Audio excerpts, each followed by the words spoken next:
Là, faut pas que ça dépasse 102. Là, faut pas que ça dépasse 118. Là, on peut monter.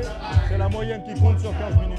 On est à l'hippodrome de Longchamp, au festival Lollapalooza, et qui dit festival de musique, dit aussi régulation du niveau sonore. Alors pour l'occasion, on a rencontré Gabriel, responsable son, et Eloane, assistant technique acoustique, pour nous parler des contraintes pas forcément connues qui existent en festival. On doit trouver un compromis entre respecter le plus possible la réglementation, la respecter en fait, et aussi avoir des niveaux qui sont acceptables pour le public qui se trouve derrière. C'est pour ça qu'il faut justement une configuration sonore qui soit adaptée et que les niveaux soient assez constants sur toute la zone où il y a le public. On fait en sorte d'adapter les designs, c'est-à-dire quand je parle de design, c'est l'implantation des enceintes. Donc les subs en l'air, c'est les caissons graves. S'ils sont au sol, ils sont trop proches du public et les premiers rangs, ils vont être à un très très fort niveau de sub. Donc le fait de les accrocher fait que c'est à plus longue distance des premiers rangs. Du coup, ça nous permet d'avoir une meilleure protection du public sur les basses fréquences.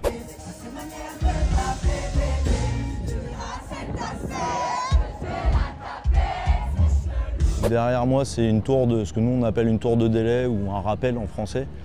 Et donc ça, c'est des enceintes qui permettent d'augmenter la portée du système principal qui sont au niveau des scènes. Et ça, c'est une des choses qui a été mise en place cette année, contrairement aux autres années. L'idée, c'était de jouer moins fort sur le système principal et d'aller mettre plusieurs tours de délai pour ramener du son parce qu'on a une audience qui est quand même assez profonde. Il y a beaucoup de facteurs qui ne dépendent pas de nous, comme la météo, le vent, la pluie, qui vont justement changer la propagation du son. Et malgré le fait qu'on ait essayé d'anticiper au maximum les problèmes au niveau du voisinage, on ne peut pas justement éviter certaines émergences trop importantes. Puis il y a le vent qui s'est levé de derrière.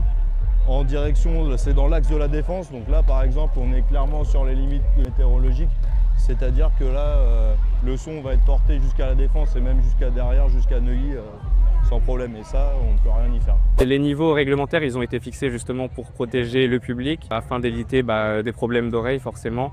Et c'est pour ça qu'il est aussi important de mettre des zones dans les festivals, des zones calmes, donc où le niveau il est inférieur à 80 dB, afin que les gens puissent se reposer. Parce que c'est pas grave d'avoir un niveau élevé pendant quelques secondes, mais c'est à long terme que ça peut être dangereux pour l'audition d'avoir des niveaux aussi hauts.